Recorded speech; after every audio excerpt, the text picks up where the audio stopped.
మాత్రమే. అదేవిధంగా ఏదైనా చేయగల దేవుడు ఆయనే. అతి త్వరలో రాబోతున్నాడు. చివరి దినముల యొక్క ఇంటెన్సిటీ పెరిగింది. చివరి దినంలో జరగబోయేటువంటి ఉగ్రతల యొక్క తీవ్రత పెరిగింది. ఒకదాని అన్నటువంటి మనం కళ్ళ ముందు కనిపిస్తుంది. ఇదివరకైతే ఒకటి వచ్చేది ఎప్పుడుకో, కాబట్టి పర్లేదు ఆయన రాకడ దూరంగా ఉండాలి అని చెప్పి మళ్ళీ ఆ కుడిపోయిన తప్పమానికి వెళ్ళిపోయేటువంటి స్థితులు ఇదివరకు క్రైస్తవులు ఇప్పుడు కళ్ళ ముందు ప్రత్యక్షంగా కనిపిస్తున్నాయి. అకాలంగా జరిగేటువంటి అనుకోని విధంగా సంఘటనలు జరుగుతున్నాయి. తీవ్రత పెరిగింది. ఆయన యొక్క ఉగ్రత తీవ్రత పెరిగింది. ఆయన రాకడ అతి సమీపంలో ఉందని మనకు తెలియజేయబడుతుంది. మరి మనం సరి చేసుకోవాలి. దేంతో సరి చేసుకోవాలి? మనం ఓన్లీ శానిటైజ్ మాస్కులతో మాత్రమే కాదు, కానీ మన ఆత్మను కూడా సరి చేసుకోవాలి. ఒకసారి పరిచయం చేసుకోవాలి. పరిచయం చేసుకుంటున్నాం. నేను చెప్తున్నాను, అనౌన్స్ చేస్తున్నాను. హ్యాండ్ శానిటైజ్ చేసుకుంటున్నారా? మాస్కులు పెట్టుకుంటున్నారా? అప్పుడు మీరేం చేస్తున్నారు? మాస్కులు పెట్టుకుంటున్నారు, శానిటైజ్ చేస్తున్నారు. దేని గురించి అంటే మీ కళ్ళ ముందు కనిపిస్తుంది కాబట్టి మా మంచి కోసం చెప్తున్నాడు దైవజనుడు అని చెప్పి శానిటైజ్ చేసుకుంటున్నారు, చక్కగా మాస్క్ పెట్టుకుని వస్తున్నారు. మంచిది. మరి శరీరం కోసం నేను చెప్పే గైడ్లైన్స్ పాటిస్తున్నారు. మరి దేవుడు ఆత్మ కోసం గైడ్లైన్స్ చెప్తున్నారు, అవి పాటిస్తున్నామా? లేకపోతే కొంతకాలం ఉండేదానికి జాగ్రత్త తీసుకుంటున్నాం, పర్మనెంట్గా ఉండేదానికి జాగ్రత్త తీసుకోలేకపోతున్నామా? ఒకసారి మనము వివేచన కలిగి ఒకసారి మనం ఆలోచన చేద్దాం. మనము ఏ విధంగా మన జీవిత విధానం ఉంది, చివరి దినాల్లో ఏ విధంగా పూర్తిగా దేవుళ్ళో ఉంటున్నాం, ఏ విధంగా మన ఆత్మీయ పరిస్థితి ఉన్నది, మన లోకల్లో ఒకసారి చెక్ చేసుకుందాం. ఒకసారి వరకు వాళ్ళని ఈ పరిస్థితిలో చెక్ చేసుకుంటూ నేను ఇంతకీ లోకల్లో ఉన్నానా దేవుళ్ళో ఉన్నానా? Once we have to check our self is the right time. నేను లోకంలో ఉన్నానా దేవుళ్ళో ఉన్నానా? ఒకసారి చెక్ చేసుకోండి అందరూ. ఇంకొక రెండవ క్వశ్చన్, కొంచెం లోకంలో కొంచెం దేవుళ్ళో ఉన్నానా, లేకపోతే పూర్తిగా లోకంలో లేకపోతే పూర్తిగా దేవుళ్ళో ఉన్నానా? క్రైస్తవుడు కనబడదు. గమనించండి, ప్రతి మనిషికి వివేచన ఉంది, ప్రతి మనిషికి బైబిల్ జ్ఞానం ఉంది. ఒకసారి ఆలోచన చేస్తుంటే ఎవరో చెప్పాల్సిన మనకు తెలుసుకోవాల్సి, నేను పూర్తిగా దేవుళ్ళో ఉన్నానా లేకపోతే సగం లోకంలో సగం దేవుళ్ళో ఉన్నానా? ప్రతి ఒక్కరికి దేవుడు వివేచన జ్ఞానం ఇచ్చారు, తెలుసుకోవాలి. ఒకసారి మనం గమనించుకుందాం. మరి రోమిలికి రాసిన పత్రిక 6వ అధ్యాయం 3వ వచనం నుండి, క్రీస్తు యేసులోనికి బాప్తిసం పొందిన మనమందరము ఆయన మరణంలోనికి బాప్తిసం పొందుతున్నని క్వశ్చన్ మార్క్. అక్కడ క్వశ్చన్ మార్క్ ఉంది, మనకు కూడా క్వశ్చన్ మార్క్. గమనించండి ఈ మాట, మనకు కూడా క్రీస్తు యేసులోనికి బాప్తిసం పొందిన మనందరం అండి. మనందరం ఏం చేశామండి? బాప్తిసం తీసుకున్నవాడు చేతుల పైకి ఎత్తండి. బాప్తిసం తీసుకున్నటువంటి వారు మనందరికీ కూడా ఇది వర్తిస్తుంది. దయచేసి గమనించండి. క్రీస్తు యేసులోనికి బాప్తిసము పొందిన మనందరము ఆయన మరణంలోనికి బాప్తిసం పొందుతామని మీరు ఎరుగరా? మనకి క్వశ్చన్ మార్క్. ఆయన మరణంలోనికి మనము బాప్తిసం తీసుకున్నాం అంటే ఆయన మరణించారు. దేని గురించి? మన పాపములు సమాధి చేయడానికి మరణించారు.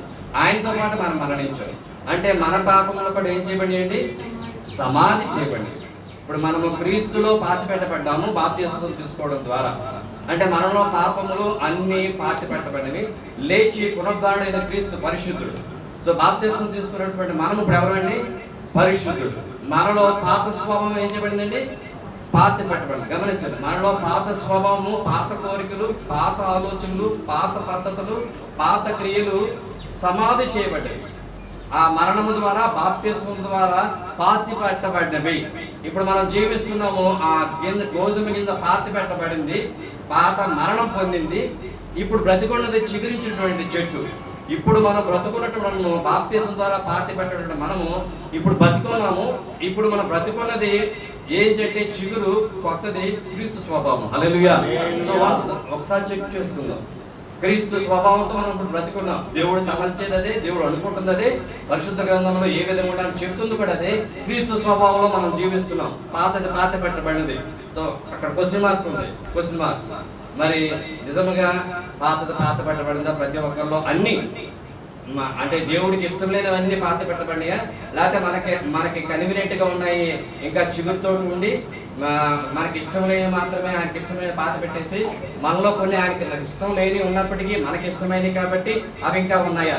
అవి ఇంకా జీవించే ఉన్నాయా, అయితే పూర్తిగా పాత పెట్టబడినవా? ఒకసారి చెక్ చేసుకుందాం. ఆ క్వశ్చన్ మార్క్ వాళ్ళకి ఇచ్చారు. ఈ యొక్క మధ్యాహ్న కాల సమయంలో మళ్ళీ కూడా క్వశ్చన్ చేసుకోమని దేవుడు క్వశ్చన్ చేస్తున్నాడు.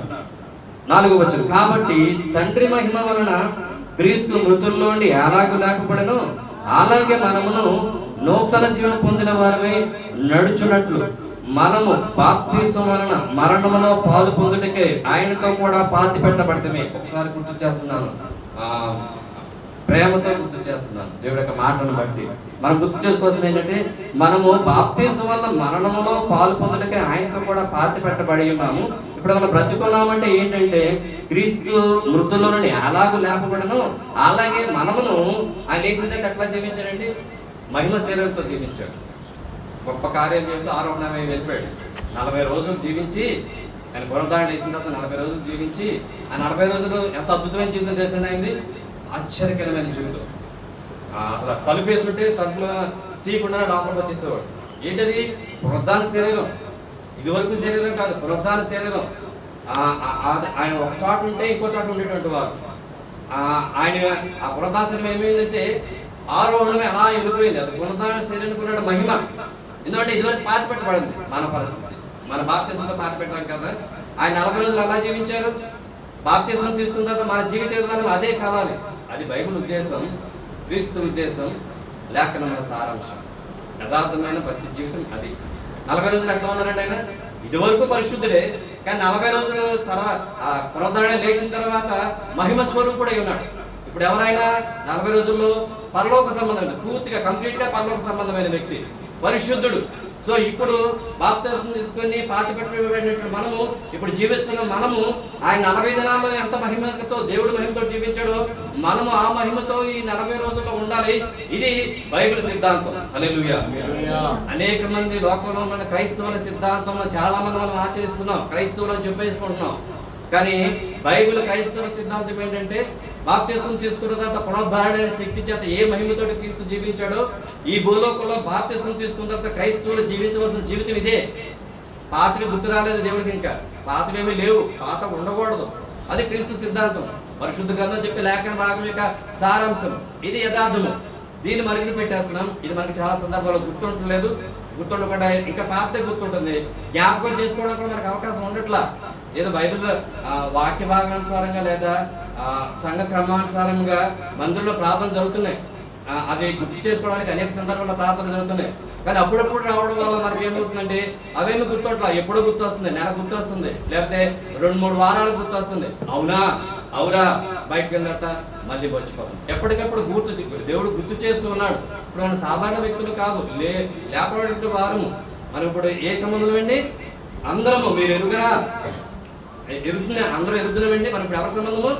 దేవుని సంబంధం, పరలోక సంబంధం. How is our life? Really like A Holi life? నిజంగా పరలోక సంబంధమైన జీవితమే సరి చేసుకోవడానికి దేవుడు ఈ సమయాన్ని మనకు అనుగ్రహించాడు. మనము నూతన జీవం పొందిన వారే. మనం ఎవరండి?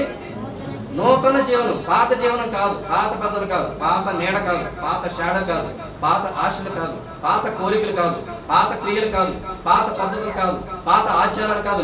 నూతన జీవం. నవ్యా న్యూ లైఫ్, నూతన జీవం. ఒకసారి సరి చేసుకుందాం. ఎందుకంటే ఇప్పుడు మనం వెళ్ళిపోతామో తెలియదు, ఎప్పుడు కోవిడ్ అటాక్ అవుతుందో తెలియదు.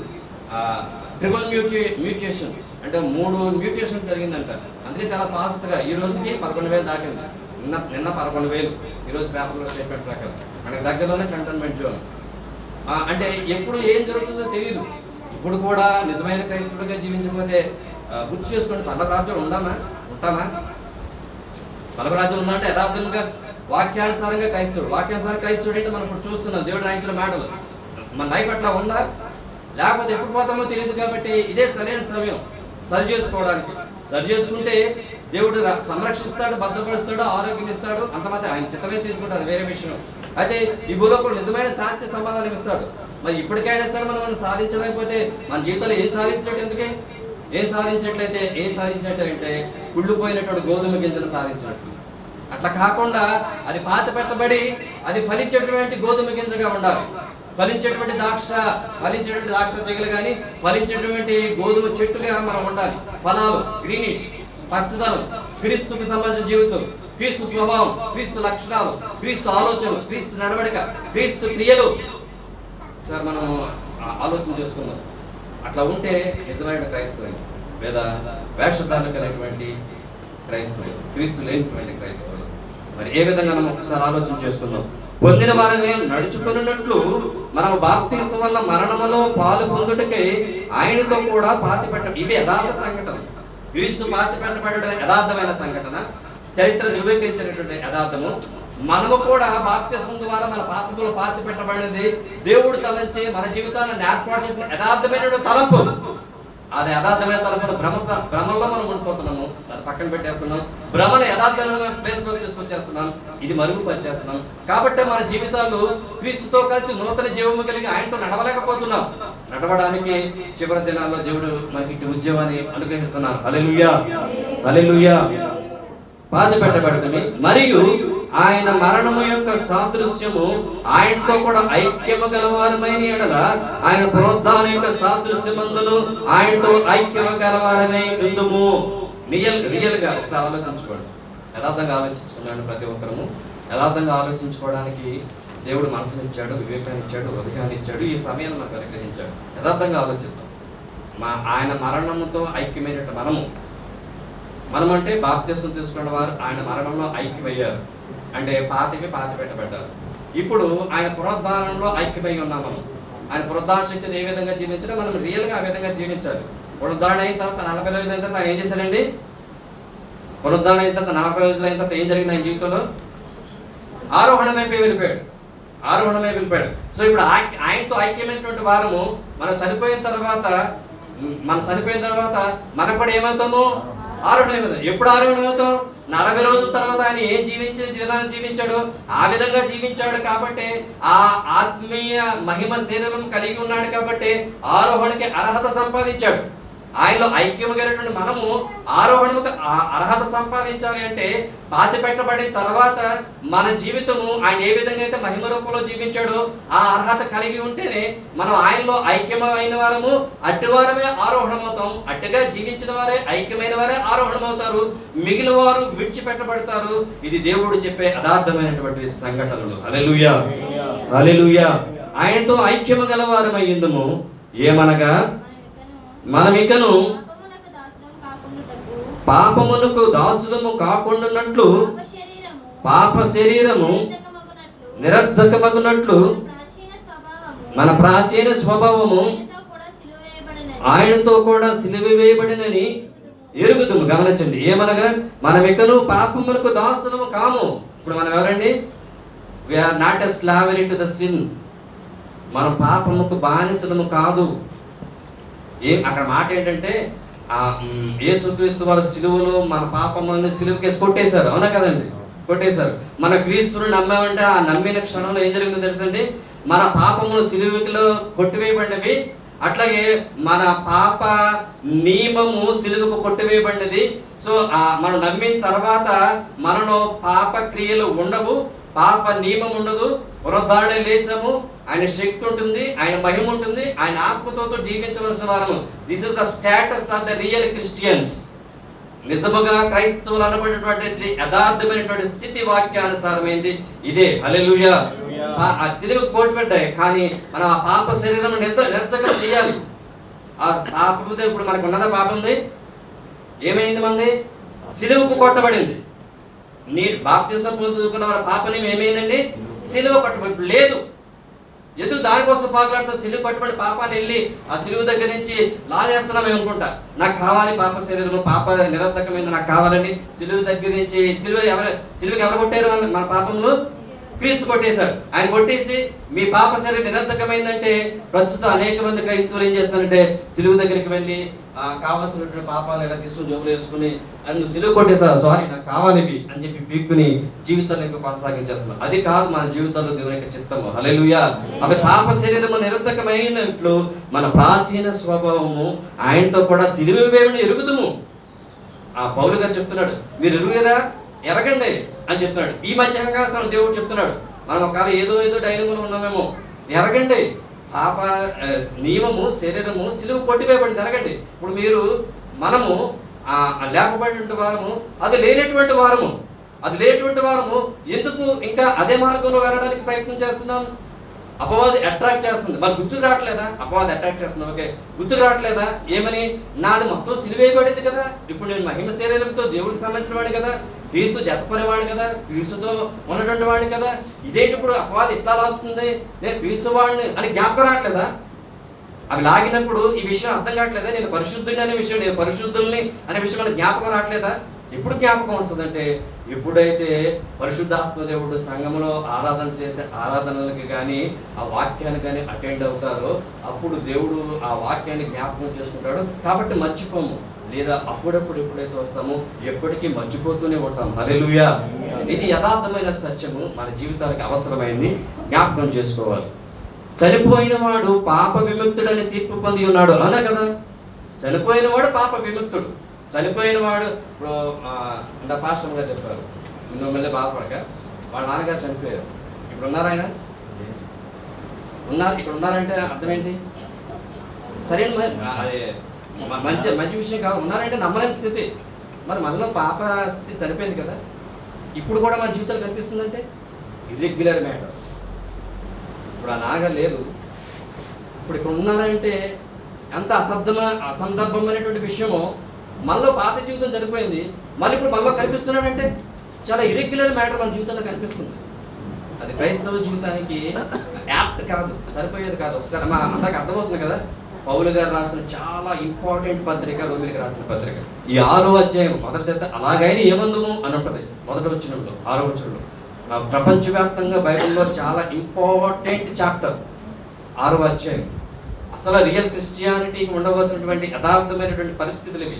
హల్లెలూయా, హల్లెలూయా. కాబట్టి దయచేసి అందరూ జాగ్రత్తగా ఆలకించవలసిందిగా ప్రేమపూర్వకంగా తెలియజేస్తున్నాను. నాకు సమయం లేదు కాబట్టి నేను ఫాస్ట్గా పెడుతున్నాను, ఇంకొక సెషన్ మళ్ళీ స్టార్ట్ చేయాలి. చనిపోయిన వాడు పాప విముక్తుడని తీర్పు పొంది ఉన్నాము. మనము క్రీస్తుతో కూడా చనిపోయిన ఎడల మృతుల్లో నుండి లేచిన క్రీస్తు ఇకను చనిపోడనియు మరణమును ఇకను ఆయన మీద ప్రభుత్వము లేదని ఎరిగి ఆయనతో కూడా జీవించుదామని నమ్ముచున్నాము. చనిపోయాము, ఇక పాత సంబంధమైనది మన మీద అధికారం లేదు నమ్మాలి. లేదని చెప్పి నమ్మి మన నూతన జీవితంతో మనం జీవిస్తున్నాము. అది నా మీద ఏలట్లేదని నమ్మితేనే మనము క్రీస్తు సాధింపులో జీవించగలము. అది నమ్మకుండా, అది జ్ఞాపకం రాకుండా ఉంటే అపవాది ఈడ్చుకుపోతుంటుంది. ఎప్పటికెప్పుడే జ్ఞాపకం చేసుకుంటూ ఉండాలి. నేను సిలువలో అయిపోయింది పాత జీవితం, ఆయన వేసాడు సిలువలో, ఇప్పుడు నేను ఆయనతో జీవిస్తున్నాను అని నమ్మి మనం జీవించాలి. ఎలాగనగా ఆయన చనిపోవడం చూడగా పాపం విషయమై ఒక్కమారే చనిపోయింది, కానీ ఆయన జీవించడం చూడగా దేవుని విషయమై జీవించుచున్నాడు. సో ఒకసారి చాలు బాప్తిసం అయిపోయింది. అస్తమాల మళ్ళీ చనిపోవడం ఏమి లేదు. ఇక మనం చనిపోవడానికి ఏమి లేదు. మనం చనిపోయే సంఘటనలో లేవు. ఇప్పుడు చనిపోయే సంఘటనలో పార్టిసిపేట్ చేసే స్థితిలో దేవుడు మనం ఉంచలా. తన యొక్క రక్తమును వేసి కడిగి తన ఆత్మను ఒక సంచకరువుగా పెట్టి మనల్ని గైడ్ చేస్తూ ఇక అస్తమాల పడుకునే స్థితి దేవుడు మనకి ఇవ్వాల. ఈ స్థితి మనకి ఏ విధంగా వచ్చిందండి? ఈ స్థితి మనకి ఏ విధంగా వచ్చింది? మన పుణ్య కార్యంలో వల్ల రాలా, మన యొక్క సెల్ఫ్ డెడికేషన్ వల్ల రాలేదు. దేవుడు మహాకృపను బట్టి, ప్రేమను బట్టి, ఆత్మ నడిపింపును బట్టి ఈ న్యూ స్టేటస్ వచ్చింది.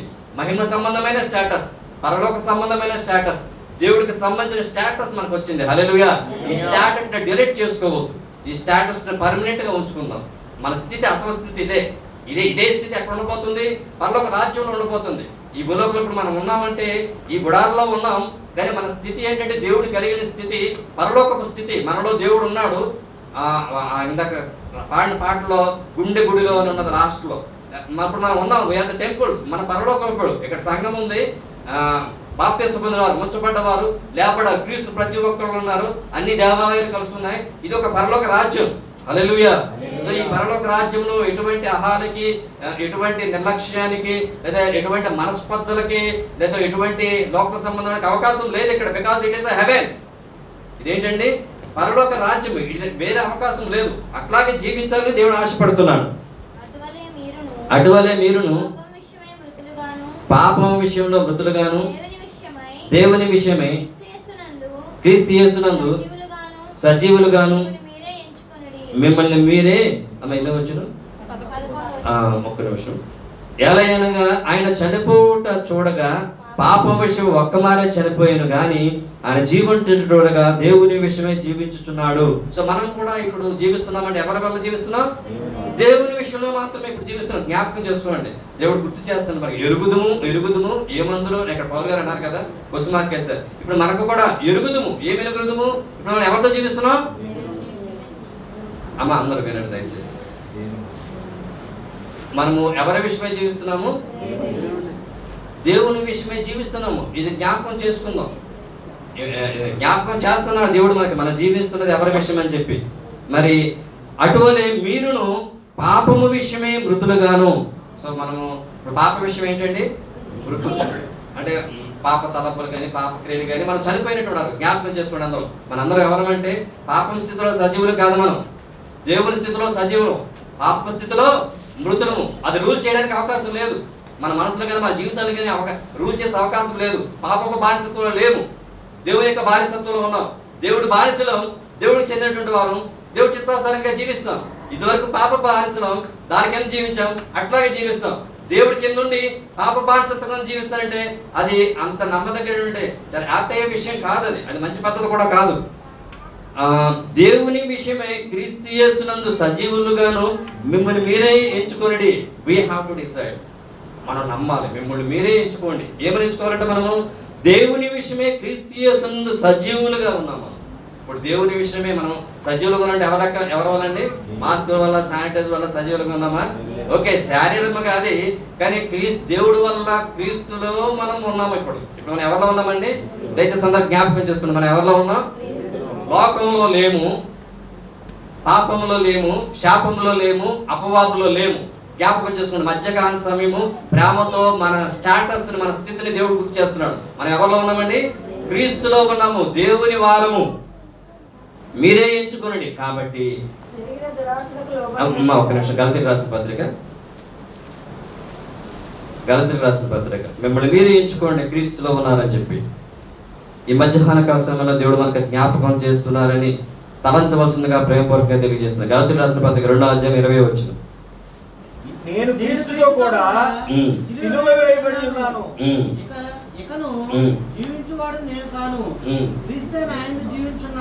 ఒకసారి అందరం జ్ఞాపకం చేసుకుందాం.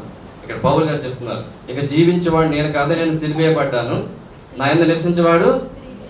సో ఒకసారి అందరూ అనగలం ఈ మాట. ఏమాట అంటారంటే నేను చెప్తాను. అంటారు అందరూ నోరు తెచ్చి అనాలి హృదయపూర్వకంగా ఈ మాట అనండి. క్రీస్తే నా యందు నివసిస్తున్నాడు. 3 సార్లు అంటే మన హృదయానికి కరెక్ట్గా టచ్ అవుతుంది. మన హృదయ స్థితి దేవుడికి రెసిడెన్స్ ఫామ్ అవుతుంది అనమాట. 3 సార్లు అందం. ఒకసారి జ్ఞాపకం చేసుకుందాం. క్రీస్తే నా యందు జీవిస్తున్నాడు. లాస్ట్ టైం ముచ్చటగా 3వసారి క్రీస్తే మర్చిపోవద్దు. మనం ఎవరు జీవిస్తున్నారండి? పరిశుద్ధుడు జీవిస్తున్నాడు. క్రీస్తే మన యందు జీవిస్తున్నాడు. ఆ గలతీ రాసిన 2వ పత్రిక 2వ అధ్యాయం 20 నేను సిలువ వేయబడి ఉన్నాను. I'm died. గోధుమ గింజ పాత పెట్టబడింది. బాప్తీసులో చనిపోయాను నేను. ఇప్పుడు ఎవరండి? మన ప్రతి ఒక్కరు ఎవరెవరు? మనవాళ్ళం కాదు, నేను వెలికాను కాదు, క్రీస్తు నాయన. ప్రతి ఒక్కరు కూడా అంతే, ఎవరికి వాళ్ళే పేరు పెట్టుకోండి. నేను కాదు, క్రీస్తు నాలో జీవిస్తున్నాడు. I'm Christ. క్రీస్తు నాలో ఉన్నాడు, పరిశుద్ధుడు మనలో ఉన్నాడు. బయటకు వెళ్ళినప్పుడు ఈ మాట జ్ఞాపకం చేసుకోండి. మన బయట మలినమైనటువంటి జీవితంలోకి వెళ్తున్నప్పుడు ఆ పరిస్థితి ఆడుతున్నప్పుడు ఒకసారి మాట, నేను గుళ్ళో 3 సార్లు అన్నాను కదా, క్రీస్తు నాలో జీవిస్తున్నాను, ఆయన పరిశుద్ధుడు కదా, మరి ఈ మళ్ళీ నన్ను ఎలా టచ్ చేస్తుంది? నేను చనిపోయాను కదా, వీటిలో ఏంటి వస్తున్నాయి? నమ్మితే, ఎంచుకుంటే, మనం ఎంచుకుంటే దూరంగా మనలో ఉన్న పరిశుద్ధాత్మనే వాటిని పెట్టేస్తాడు. హల్లెలూయా. గమనించండి, నేను ఉండలేనేమో అనుకోవద్దు. ఎవరు నేను ఉండలేనేమో అనుకోవద్దు. మనం ఉండలేం కాబట్టి దేవుడే మరణించి మనలో ఉన్నాడు. హల్లెలూయా. మనం ఉండలేము, యథార్థమైన మాట, మనం ఉండలేము, కానీ క్రీస్తు మనలో నివసిస్తున్నాడు. ఇప్పుడు ఉండేది ఎవరో? పరిశుద్ధంగా మనలో క్రీస్తు ఉంచుతున్నాడు మనల్ని. మనం ఉండాలనుకుంటే ఉండలేము. క్రీస్తు నాలో ఉన్నాడు అని ఎంచుకుని, దానికి నా మీద అధికారం లేదు కదా లోకములకి, దేవ నువ్వు ఉన్నావు కదా ఉండు అంటే ఉంచుతాడు ఆయన. హల్లెలూయా. ఆయనకు ఉన్నటువంటి శక్తి, పరిశుద్ధాత్మకు ఉన్నటువంటి శక్తి ఏంటంటే మనల్ని క్రీస్తులో పరిశుద్ధంగా ఉండే రెస్పాన్సిబిలిటీ ఆయన తీసుకుంటారు. 12వ వచనం, 6వ అధ్యాయం 12వ వచనం. సో శరీర దురాశలకు లోబడినట్లుగా చాలా సందర్భాల్లో మనం పరలోక సంబంధాలను మర్చిపోయి శరీర సంబంధాలుగానే చాలా సందర్భాల్లో జీవించేస్తుంటాం. గమనించండి, లోకానికి మనకి డిఫరెన్స్ ఉండాలి. క్రీస్తును కలిగినటువంటి వారికి క్రీస్తు లేనటువంటి డిఫరెన్స్ ఉండాలి. అది శరీరంలో కూడా చూపించాలి, మన ప్రవర్తనలో చూపించాలి, మన మాటల్లో చూపించాలి, లోకానికి మన వస్త్రధారణలో కూడా చూపించాలి. గమనించండి, లోకస్తుల లాంటి వస్త్రధారణ మనము కలిగి ఉండకూడదు. ఆ లోకస్తులు ఏం కోరుకుంటారంటే బాహ్య అందాన్ని కోరుకుంటారు. మనము క్రీస్తుకు సంబంధించిన వారు, అది లోకము కాబట్టి బాహ్యదాన్నే కోరుకుంటాం, బాహ్య సౌందర్యాన్ని కోరుకుంటాం. మనలో దేవుడు ఎక్కడ ఉన్నాడండి? కాబట్టి మనం ఏం కోరుకోవాలి? అంత సౌందర్యం కోరుకోవాలి. సో వాళ్ళకి బాహ్య సౌందర్యం ఇంపార్టెంట్, ఇక్కడ వరకు ఉండేదే వాళ్ళకి ఇంపార్టెంట్. ఈ భూలోక జీవితమే పర్మనెంట్ కాబట్టి, మనకి ఇది పర్మనెంట్ కాదు, పర్మనెంట్ పరలోక రాజ్యం. సో మనకి ఇంపార్టెంట్ కావాల్సింది ఏంటంటే అంతః సౌందర్యం. సో మన టైం మనము అర్ధబిందు నుంచి ఎంత టైం కేటాయిస్తున్నాము, బయటికి వెళ్ళిన తర్వాత మన శారీరక బాహ్య సౌందర్యానికి ఎంత సమయం కేటాయిస్తున్నాము ఒకసారి ఆలోచన చేసుకుందాం, మంచిది. మరి అదేవిధంగా అంతర్పురుషుడు లేదా మన ఆత్మ సరిగ్గా ఉన్నదా లేదని అర్థం ముందు ఏ విధంగా అయితే శరీరం గురించి టెస్ట్ చేసుకుంటున్నావో మన ఆత్మ ఏ విధంగా ఉందని టెస్ట్ చేసుకుంటున్నామా? ఎన్నిసార్లు టెస్ట్ చేసుకుంటున్నాం? మరి బాహ్య టెస్ట్ చేసి సర్చ్ చేసుకుంటున్నాం, లోపల టెస్ట్ చేసుకోకపోతే అది మట్టి పట్టేసి, మల్లు పట్టేసి, అపవాద పట్టేసి, పాపం పట్టేసి పాడైపోతే ఈ పైదాని వల్ల ఒక 70 సంవత్సరాల ప్రయోజనమేమో, లోపలతో పాడిపోతే యుగయుగాలు ప్రయోజనము. ఎందుకు ఆ సెన్స్ రావట్లేదు? ఎందుకు దాని పట్ల బాహ్య సౌందర్యం పట్ల ఎక్కువ కాన్సన్ట్రేట్ చేయగలుగుతున్నాం, అంతా సౌందర్యం పట్ల ఎందుకు కాన్సన్ట్రేట్ చేయబోతున్నాం? అంటే లోపల ఉన్న క్రీస్తు అంటే నీకు ఇష్టం లేదా? క్రీస్తు అందంగా ఉండడం నీకు ఇష్టం లేదా? ఆత్మ సౌందర్యం కలగడం ఇష్టం లేదా? లోక సౌందర్యమే ఇష్టమా? Once we have to check. ఒకసారి ఈ సందర్భంలో తెలియజేద్దాం. ఆ రెండింటి లోకంలో ఉన్నటువంటి బాహ్య సౌందర్యంగా ఉన్నటువంటి వారికి, క్రైస్తవులకి ఖచ్చితంగా వేరియేషన్ కనిపించాలి. మనలో క్రీస్తును చూడగలగాలి సమాజం. మనం బయటికి వెళ్ళిన తర్వాత సమాజము మన బాహ్య అలంకరణను చూసి కూడా క్రీస్తును చూడగలగాలి. ఆ విధంగా బాహ్య అలంకరణ ఉండాలి. హల్లెలూయా, హల్లెలూయా. కాబట్టి శరీర దురాశలకు లోబడినట్లుగా చావులకు లోనైన మీ శరీరం ఉన్న పాపము, ఈ శరీరం దేనికి లోనైందండి? చావుకు లోనైంది. చావుకు లోయిందని ఎంతగా ప్రొటెక్ట్ చేసుకుంటుంటామో, కానీ నిత్య జీవానికి సంబంధించిన ఆత్మను మాత్రం వదిలేస్తున్నాం. ఇందాక అదే చెప్పాను, అద్దం ముందు నుంచుని చావుకు లోనైన దానికోసం తెగ ప్రయాసపడుతుంటాం. అద్దం ముందే కాదు, 24 hours ఆ సెన్స్ బ్రెయిన్లో ఉంటుంది. లోకంలో జీవించే వారికి 24 hours ఆ సెన్స్ బ్రెయిన్లో ఉంటుంది. నేను ఏ విధంగా ఉన్నాను, నేను ఎట్లా ఉన్నాను, ఏ విధంగా ఉన్నాను, ఎట్లా అట్రాక్ట్ చేయాలి, ఇది ఉంటుంది. కాదు, ఇది చావుకు సంబంధించినటువంటిది. చావుకు సంబంధించిన దానికి కాకుండా మనము నీట్గా ఉండడంలో తప్పు లేదు.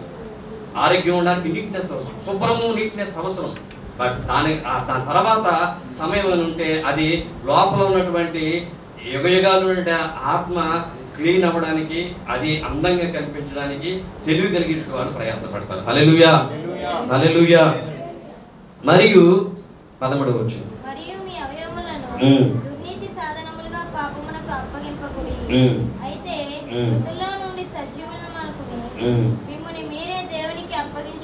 అయితే మరియు మీ అవయవాలు దుర్నీతి సాధనలుగా పాపమునకు అప్పగించబడి. ఇప్పుడు మనం ఉన్నది ఏమిటి? పాపంలో చనిపోయాము. ఇప్పుడు మనకున్న అవయవాలు ఇదివరకు అయితే పాపానికి అప్పచెప్పేమేమో. ఇప్పుడు అవయవాలు ఎవరయ్యే? దేవుడి. ఇప్పుడు ఈ అవయవాలతో ఎవరిని మహింపరచాలి? ఈ అవయవాలతో ఏం పని చేయాలి? ఇది వరకు అవయవాలు లోకానికి పనిచేసాం. ఇప్పుడు అవయవాలు దేవుడు అవయవాలు. ఈ అవినీతి సాధకాల కింద మనకు ఉన్నటువంటి అవయవాలు, మన నోరు ఇదివరకు విధంగా మాట్లాడిందేమో, ఇప్పుడు దేవుడు అవయవాలు. గమనించండి, ఇందాక మనం చెప్పించాం 3 సార్లు అనుకున్నాం. మనం క్రీస్తు వాడము. క్రీస్తు నోరు బయటికి వెళ్ళిన తర్వాత లోక సంబంధమైన మాట్లాడే అవకాశం లేదు. అట్లాగే మన తలంపులు క్రీస్తువి. మరి బయటికి వెళ్ళిన తర్వాత ఈ తలంపులు నేను క్రీస్తు వాడని చెప్పి బయటికి వెళ్ళి లోక తలంపు తలిస్తే క్రీస్తుని అబద్ధకుని చేసినట్లే మనము. ఇంకా మన కాళ్ళు, మన సమస్త అవయవాలు ఇవన్నీ కూడా క్రీస్తుకు సంబంధించినవి. ఇది వరకు వేరే విధంగా ఉపయోగించాము, ఇవి క్రీస్తు అవయవాలు, క్రీస్తు కోసమే ఉపయోగిద్దాం. హల్లెలూయా. అయితే మృతుల్లో నుండి సజీవులమని మిమ్మల్ని మీరే దేవునికి అప్పగించుకొనుడి, మీ అవయవాలను నీతి సాధనములుగా దేవుడికి అప్పగించండి. ఎంత మొర్ర పెట్టుకుని పరిశుద్ధ గ్రంథంలో దేవుడు తెలియజేస్తున్నాడు. ఒక యథార్థమైన మంచి మాట, మనకు ఉపయోగకరమైనటువంటి మాట. ఏంటయ్యా ఆ మాట అంటే, మీ అవయవాలను నీతి సాధనములుగా దేవునికి అప్పగించుకొనుడి. దయచేసి గమనించండి అందరూ, అందరూ దయచేసి ఇటు వినండి. మన అవయవాలను ఏం చేయాలంటండి? నీతి సాధనముగా దేవునికి అప్పగించుకొనుడి. ఇందాక మనం చేసాం ఆ పని, నేను క్రీస్తు వాడను అని చెప్పి. ఇప్పుడు ఈ మాట కూడా చెప్పుకుందామా, నా అవయవాలను నీతి సాధనగా ఇచ్చుకుంటాను, ఇక్కడి నుంచి డెడికేట్ చేస్తున్నాను అని చెప్పి. ఎందుకంటే అంత బలవంత పెడతారంటారా? సో ఇది మీకే చెప్పేస్తున్నాను. మన అవయవాలను ఏం చేయాలండి? మీ అవయవాలను నీతి సాధనములుగా దేవునికి, మన అవయవంలో ప్రతి పార్ట్ నీతి అవయముగా పనిచేయాలి. దేవుని నీతి సాధనగా ఉపయోగపడాలి. ప్రతి అవయవములో దేవుడి యొక్క పని కనిపించాలి. హల్లెలూయా, హల్లెలూయా. మీరు కృపకే గాని ధర్మశాస్త్రానికి లోనిన వారు గారు కనుక పాపం మీ మీద ప్రభుత్వం చేయదు. దేవుడు ఒక స్టేట్మెంట్ ఇస్తున్నాడు. భయపడుతున్నాం, చాలా సందర్భాలు భయపడుతుంటాం, ఎట్లా జీవించాలి, ఎట్లా. There is no way. మనం పాత శరీరం పాత పెట్టబడింది. ఇప్పుడు క్రీస్తు శరీరము, క్రీస్తు మరణ పునరుద్ధానం ద్వారా అపవాది తలను చితక కొట్టాడు. ఇదివరకు వెళ్ళిందేమో ధర్మశాస్త్ర చట్టంలో బంధించి పాపపు చట్టంలో మనిషి ఉన్నాడు. కానీ క్రీస్తు మరణ పునరుద్ధానం ద్వారా పాపపు ముళ్ళు విరిచివేయబడింది. ఇప్పుడు పాపానికి మన మీద అవకాశం లేదు, భయపడే అవసరం లేదు. క్రీస్తు నన్ను ఆపుతున్నాడు, పాపం మీద అవకాశం లేదు. క్రీస్తు నీతి సాధనగానే ఉపయోగపడతాడు. మనమే ఎంచుకుని క్రీస్తుకి అప్పచెప్పుకుంటే ఆయనే మనం వాడుకుంటారు. హల్లెలూయా, హల్లెలూయా. 15వ అట్లైన ఎడల కృపకే గాని ధర్మశాస్త్రమునకు లోనగు వారము కామని పాపము చేయదమా? అదన్నటికీ కూడదు. సో పాపము చేయదమని అనుకుందామా? ఎన్నటికీ జరగనే కూడదు. యథార్థమైన మాట, ఆజ్ఞపూర్తమైన మాట, ఎన్నటికీ జరగనే కూడదు. జరుగుతుంది ఏంటి? దేవుడు మాటను నిర్లక్ష్యం చేసినట్లే, ప్రేమ కలిగిన కృపామయుడు కరుణామయుడు మాటను పెడచెవిని పెట్టినట్లే, పక్కన పాడేసినట్లే. ఏం సంపాదిస్తాం? దేవుడు ఆజ్ఞలు కాదు కానీ మనకు ఒరిగొచ్చేది ఏంటి? పాపము, శాపము, కష్టము, నష్టము, మరణం. అవి కాదు. దేవుడి యొక్క మాటను మనకు లోబడదాం. తర్వాత మాట అదే 16వ వచనం. లోబడుటకు దేనికి మిమ్మల్ని మీరు దాసులుగా అప్పగించరు, అది చావు నిమిత్తం పాపములకే కానీ నీతి నిమిత్తం విధేయత కానీ దేనికి లోబడుదురు దానికే దాసులని మీరు ఎరుగరా. That's in our hands. మీరు దేనికి అప్పు చెప్పుకుంటారో, దేనికి లోబడతారో అదే మీరు చేస్తారు. చాలామంది నేను ఉండాలనుకుంటాను, ఉండలేను. లేదు, మనం దేనికి అప్ప చెప్పుకుంటామో దానికి లోనవుతాం. ఇది యథార్థం. భ్రమపరుచుకుంటూ ఉంటాం అనమాట. లేదు నేను చేయలేకపోతానని చెప్పి. ఇక్కడ మాట చూస్తే చూడండి, లోబడుటకు దేనికి మిమ్మల్ని మీరు దాసులుగా అప్పగించుకుందరో అది చావు నిమిత్తముగా పాపములకే కానీ, ఒకవేళ పాపములు కావాలని అప్పచెప్పుకున్నాం అనుకోండి, పాపం మాటకు లోబడ్డాం అనుకోండి, ఏమొస్తుంది మనకి? చావు. ఏ చావు అంటే నరకం అనేటువంటి చావు. ఏ చావు అంటే నరకం అనేటువంటి చావు. మన శరీర అవయవాలు కానీ, మన క్రియలు కానీ, మన లోకములకు లోబడ్డమంటే మనకు వచ్చే చావు నిత్య జీవము, మరణము. అట్లా కాకుండా మనము గనక దేవుడికి అప్పచెప్పుకుంటే, మనము గనక దేవుడి మాటకి విధేయతే, నీతి నిమిత్తముగా విధేయతకే కానీ దేనికి లోబడుదురో దానికే దాసులగుదురని మీరు ఎరుగరా. అదే గనక దేవుడికి అప్పచెప్పుకున్నాం అనుకో, దేవుడికి లోబడ్డాం అనుకో, దేవుడికి విధేయత చూపించామనుకో, నిత్య జీవము, పరలోక రాజ్యం. హల్లెలూయా. మరొకసారి ఆలోచన చేసుకుందాం. దేనికి అప్పచెప్పాం మనం ఇంతవరకు? ఇప్పుడు ఏం తీర్మానం చేసుకుంటాం? దేనికి అప్పచెప్తున్నాం? మనం దేనికి లోబడతామో అదే చేస్తాం. లోకానికి లోబడతాను మనసులో, ఇక్కడ దేవుడి దగ్గర ఉన్నప్పటికీ మనసులో లోక సంబంధం, లోకానికి లోబడతాను, అది నువ్వు తీసుకున్నది నేను కాబట్టి లోకంలో ఉంటావు. కానీ నిజంగా తీర్మానం చేసుకుని దేవుడికి అప్పచెప్తే, నేను నీతికి విధేయులు దేవుడికి అప్పచెప్పుకుంటాను, నేను నిత్య జీవులో ఉంటాను అనుకుంటే ఖచ్చితంగా నిత్య జీవులు నువ్వు ఉంటావు. దేవుడు ఉంచుతాడు. దేవుడు కృపదే. హల్లెలూయా. సో దేవుడి మాటకు లోబడతాం. దేనికి లోబడతామండి? దేవుని నీతికి, దేవుని మాటకి లోబడితే మనకు మంచిదండి. ఈ భూలోకంలో శాంతి, సమాధానం, ఆరోగ్యము, సంతోషము, మన వాళ్ళందరూ దీవించబడతారు, మన వాళ్ళందరూ సంతోషంగా ఉంటారు. ఆయన మాటకు లోబడడం అంటే గమనించండి, సాక్షాత్తు క్రీస్తు వారు దేవుడి మాటకు లోబడి శరీరాన్ని సిలువకు అప్పచెప్పుకున్నారు. లోబడ్డం అంటే అది. దేవుడి మాటకు లోబడి యేసుక్రీస్తు వారు సిలువ శ్రమ ఎంత గొప్పదో మనకు తెలుసు. గుడ్ ఫ్రైడే ఈస్టర్కి ధ్యానం చేశాం. దేవుడి మాటకు లోబడి సిలువ శ్రమకు అప్పచెప్పుకున్నాడు. మనం ఏ విధంగా అప్పచెప్పుకుంటున్నాం? దేవుడి మాటకు లోబడి చిన్న బాధ కలిగిన, దేవుడి యొక్క సన్నిధి కానీ దేవుడి యొక్క ఆజ్ఞ అనుసరించడానికి చిన్న ఆటంకం వచ్చినా ఈజీగా తప్పిపోతుంటాం. కానీ క్రీస్తు మనలో ఉన్నాడు, క్రీస్తు సాదృశ్యమని చెప్పుకుంటామే. క్రీస్తు దేవుడి మాటకు లోబడి మరి సిలువకు అప్పచెప్పిస్తున్నాడు. మనమేంటి చిన్న శోధన వచ్చినా సరే ఆయన ఆజ్ఞించి అతిక్రమించేస్తున్నాం. దేవుడి మాటకి లోబడితే దేవుడు ప్రేమించాడు. క్రీస్తు దేవుడు ప్రేమించాడు కాబట్టి సిలువకు అప్పచెప్పుకున్నాడు. మనము దేవుడు ప్రేమిస్తే ఏ పరిస్థితుల్లోనూ దేవుడిలో మాటకు విధేయత చూపించకుండా ఉండలేము. హల్లెలూయా.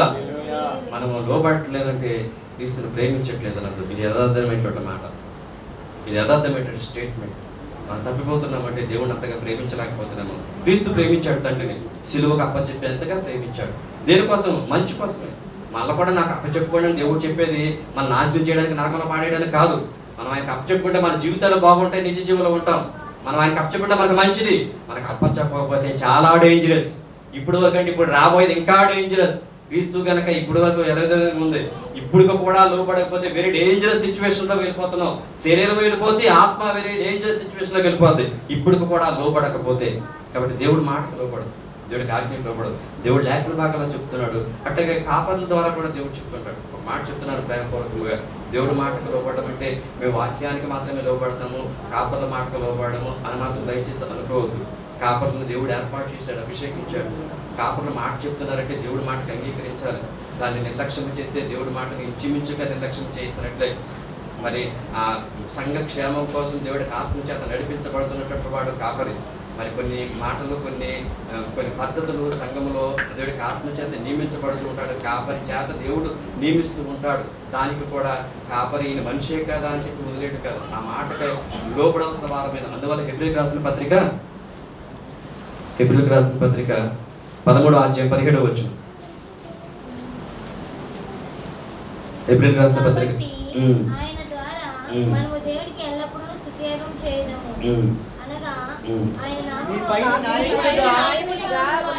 మీ పైన నాయకులుగా ఉన్నవారు లెక్క అప్పచెప్పవలసిన వారి వలె. ఇది హెబ్రీయులకు రాసిన పత్రికలో దేవుడు రాయించినటువంటి మాట, కాపర్ల కోసం దేవుడు రాయించినటువంటి మాట. నేను ప్రతి కాపరి ప్రతి ఆత్మల గురించి లెక్క అప్పచెప్పాలి. ఆ భయంతో నేను ఉన్నాను. ఆ భయం చేతే చాలా సందర్భాల్లో దేవుడి మాటగా కొన్ని మాటలు చెప్తూ ఉంటాను సంఘంలో. అది దేవుడి మాటగా నేను చెప్తుంటాను, నేను లెక్క అప్పచెప్పవలసిన వారని చెప్పి.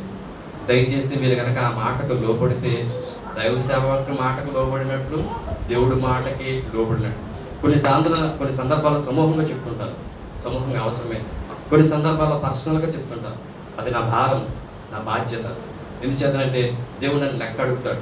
కాబట్టి మీకు ఇలా సమూహంగా మీకు కొన్ని దేవుడికి మాటలు హెచ్చరికగా చేసిన, వ్యక్తిగతంగా మీతో మాట్లాడినా మీరు అది దేని గురించి భావించాలంటే, ఎలా భావించాలంటే ఈయన స్వార్థం కోసం చెప్తున్నాడు, ఏదో సంపాదించుకోవడం చెప్తున్నాడు అని మాత్రం దయచేసి అనుకోవద్దు.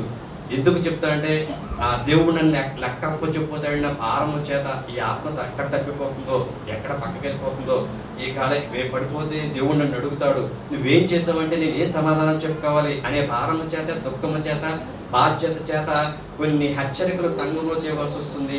అక్కడ చేయవలసినవి వ్యక్తిగతంగా చెప్పవలసిన నేను చెప్పవలసి వస్తుంది. దాన్ని దయచేసి అపార్థం చేసుకోకుండా దేవుడి మాటగా తలంచవలసిందిగా ప్రేమపూర్వకంగా తెలియజేస్తున్నాను. హల్లెలూయా, హల్లెలూయా.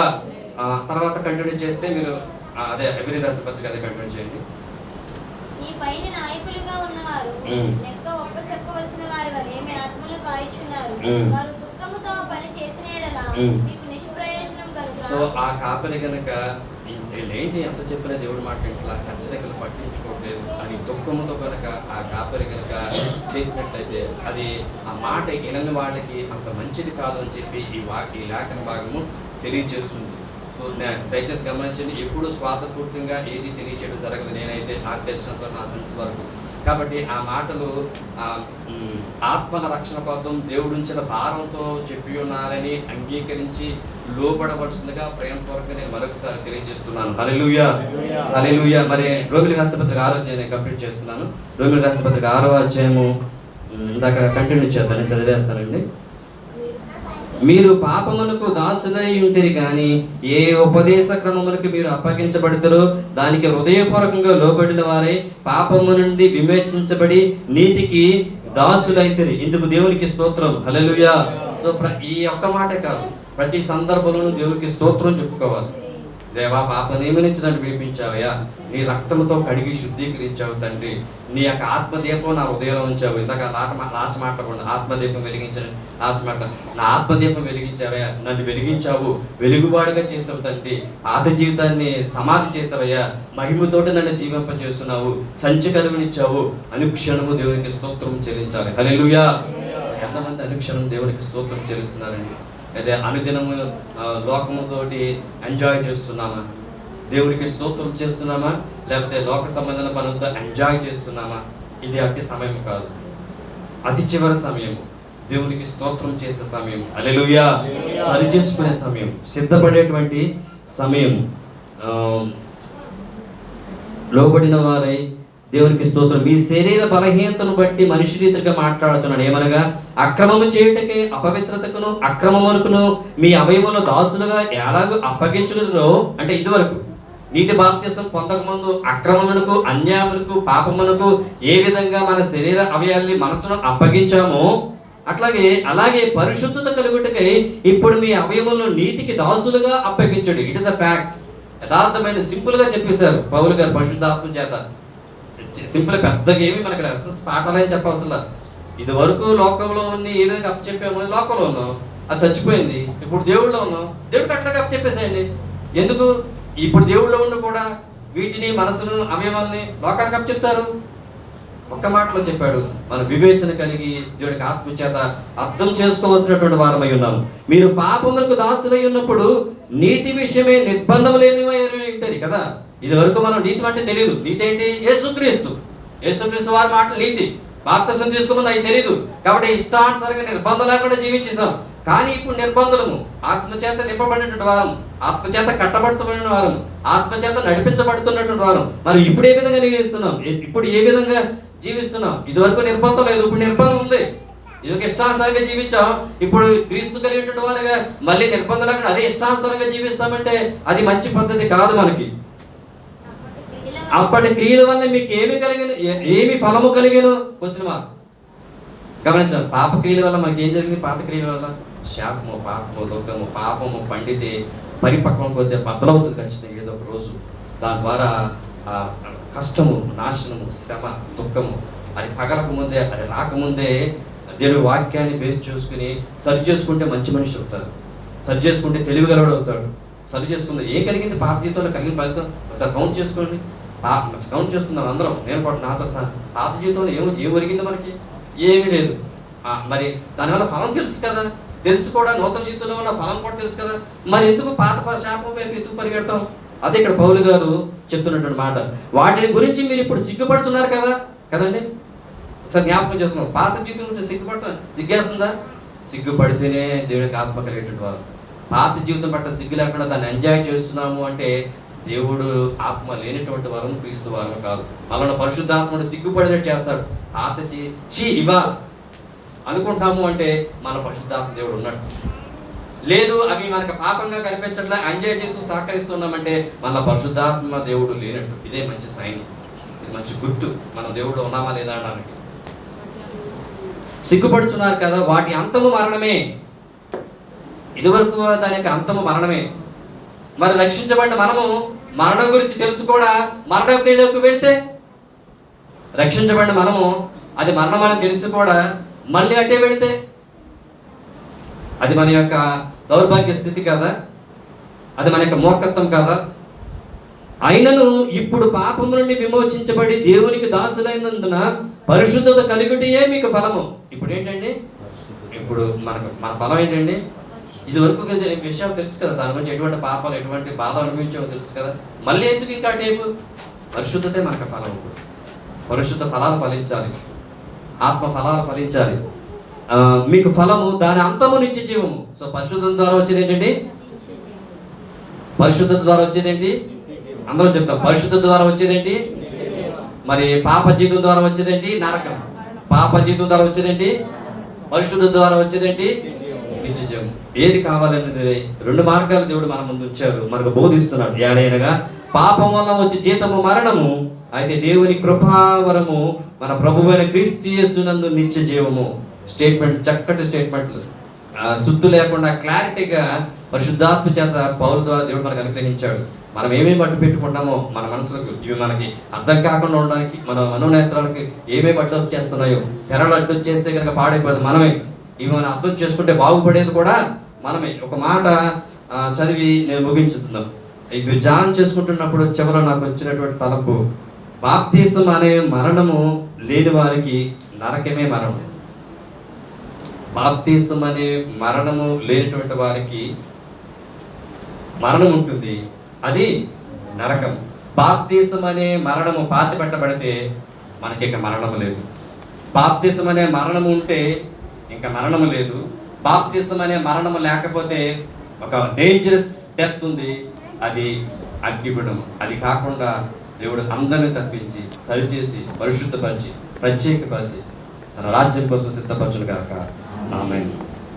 నలుగకుండ గోధుమలు కడుపు నింపగలుగునా, కరుగకుండ కోస్తి కాంతినివ్వగలుగునా.